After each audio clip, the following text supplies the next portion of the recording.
can turn this on. Will you, press record on my phone? What? Press record on my phone. The app should already be open. No? You struggling? Yes. Okay. Oh, You got it?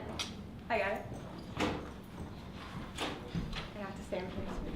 Yeah. Okay. Hi guys, like she said, my name is Kameron Griffin. I am an Honors College alumni. I graduated in May. I'm back to do the grad in chemistry. Super exciting stuff, not hard at all.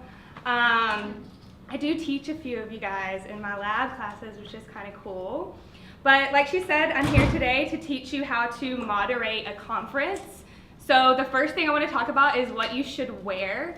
So a lot of times when you do volunteer to moderate a conference, they will give you a dress code. Sometimes it's something similar to what I'm wearing now, and sometimes they'll be like, hey, you can wear your Honors College t-shirt, which is fun. So you just need to make sure that you're wearing whatever they tell you to wear so that you can look as professional as possible. The next thing is that you do need to arrive on time. I know that's probably obvious, but arrive a little early to get your bearings, know what you're going to say, know how you're going to say it. You do have to present people's sessions, so try to read over the session title, and if you don't know how to pronounce the word, you can go ask them. They're not going to be mad if you don't know how to say the words in their very hard title, because a lot of times I don't either.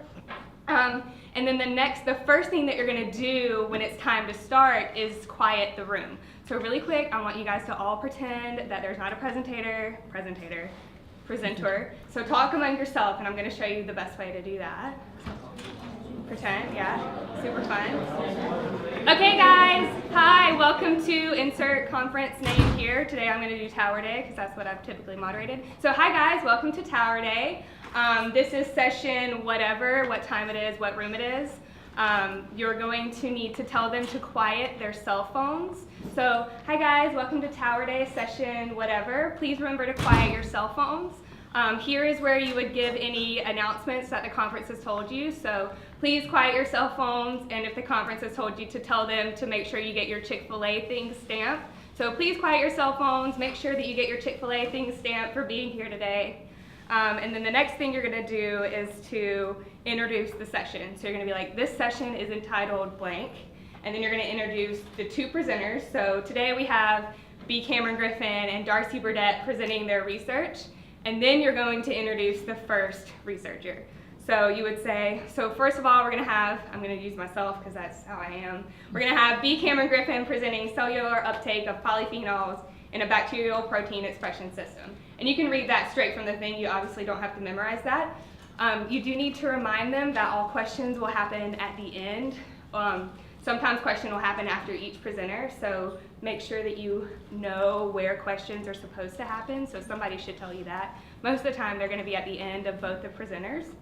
So we have B. Kameron Griffin presenting her work, and then B. Kameron Griffin is going to come and present her work. An important thing about moderating is to cut the presenter, that's still not the right word, the presenter off at the time that they are allowed. So a lot of times it's 15 minutes. So if they have 15 minutes, you need to make sure that they take 15 minutes and no longer. The easiest way to do this, I personally like to sit in the back of the room, and I go ahead and let the presenter, I got it right that time, the presenter know that I'm going to give them timestamps. So for instance, I say, hey, B. Kameron Griffin, I'm going to tell you when you have 3 minutes. So you're going to do this before they start presenting, before you start quieting the room. So you're going to be like, hey, I'm going to tell you when you have 3 minutes. I'm going to hold up 3 fingers. If they ignore that, that's fine. That's just letting them know that they have 3 minutes. You're going to be like, hey, I'm also going to tell you when you have 1 minute. I'm going to hold up a finger, right? So if they don't start winding down after that 1 minute, what I like to do, since I'm at the back of the classroom and I'm not going to cause any distraction by doing this, I like to stand up on the side of the room, and that signifies, hey, you are completely out of time. And then if they keep going, if they get to a stopping sentence, I'll be like, okay, great, you're out of time, so we're going to have to ask the next presenter to come up, right? So then you're just going to say thank you, we're going to hold our questions till the end, and you're going to introduce the next presenter just like you did the first one. So you're going to be like, hey, this is Darcy Burdett presenting on something in psychology, whatever her title is. And then that person is going to come up and do their presentation, and then you're going to cut them off in the same manner that you chose the first time. Okay? So that's the easiest way to cut off a presenter. You can do it. There's probably a couple of different ways. I think that's personally the best way to do it, because you tell them discreetly, and then you kind of like, you're done. You're out of time. So after the second presenter has stopped, that is when you have questions. So you bring everyone to the front. There's 2, sometimes there's 3 presenters. So you bring them to the front of the class and ask for any questions. You need to moderate the questions as well. Sometimes one person wants to ask about 1,000 questions. They don't get to do that if there are other questions in the room. So you can pinpoint like, hey, you have a question, you can ask it. You have a question. And if you're done out of questions and that one person wants to ask their 1,000,000 more questions and you have the time for it, then that's fine. They're really interested. They can ask all the questions they want. You need to moderate the time for questions also. Typically it's 5 to 10 minutes. You'll know specifically what time your session is supposed to end, and you need to make sure that the session ends at that time. So just be like, hey guys, the question's over. If you're really interested, I'm sure the presenters will be out in the hallway later so you can ask them your final questions. But we do need to go ahead and wrap it up so that the next session can start. So between sessions, this is also an important thing. Between sessions, the presenters are going to need to set up their presentation. So they have, a PowerPoint with a flash drive. Sometimes they're just reading their papers, so that's really easy to set up. But you need to, before you start your session, make sure that every single presenter is ready, they have their presentation accessible, so they don't have to come up here and waste all their time pulling their PowerPoint up. Okay?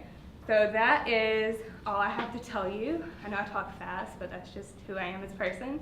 Does anybody have any questions? No? Yes? What do you do when a presenter comes late to their own session? Well, so if you have a certain order, so it's supposed to be presenter 1, presenter 2, presenter 3, and they should present in the order that the bulletin has it, so that way if somebody wants to come for the last presenter, but they have to be across campus at another presentation, that they can come in and watch that last presenter. So first of all, you do want them to present in the order that it's written. If a presenter is late, you're going to skip, so if they're supposed to go first, you're going to let the second person go first. That's obvious. You're not going to waste their time. So the second person is going to go first, the third person is going to go, and then that presenter that is late, if they have to pull up their PowerPoint or they have to get ready, then they're losing their own time. They're not going to get their full 15 minutes presentation. So if they're late and they come in during the first presentation and then they have to pull up their PowerPoint during their time, they're losing their own 5 minutes that it takes them to pull up their PowerPoint. So you still say you have 15 minutes. When their 15 minutes is up, it doesn't matter if they're halfway done, it's their fault. So you're going to have to cut them off because you have to stay on time. Any other questions? Yes? How do you volunteer to do that? A lot of times it's going to happen, you'll know when they need volunteers. So there'll be Laura. Does Laura still do that? Laura will be in the honors meetings like, hey, I need volunteers. You'll get emails like, hey, we need volunteers. It'll post on the Facebook page like, hey, we need volunteers for this. And you'll just be like, hey, I would like to, what? Attendance? Yeah, you didn't go. Oh, okay. Like, hey, I would like to volunteer for whichever one it is, or you can volunteer for both. A lot of times if you volunteer, she'll tell you what you are going to do, but if you're more interested in being a moderator or being a runner or you don't know what that is, but you will, just be like, hey, I would like to volunteer for this conference. If at all possible, I would like to moderate, or if at all possible, I would like to set up the registration. So you can tell them what you would like to do. It may not be what you get. Another thing that Darcy said I forgot to mention is when you're sitting in the presentations, if you sit at the back of the class, it's easier. You need to take attendance for how many people are in that room. So that includes yourself and the presenter. So you're just going to count everyone that's in the room and just write it down. So make sure you take attendance. Sometimes you need to take attendance, sometimes you don't. So it really depends on what you've been told to do for that specific session. Any other questions? All right, well, thank you guys for letting me talk to you. I hope you have a happy Friday.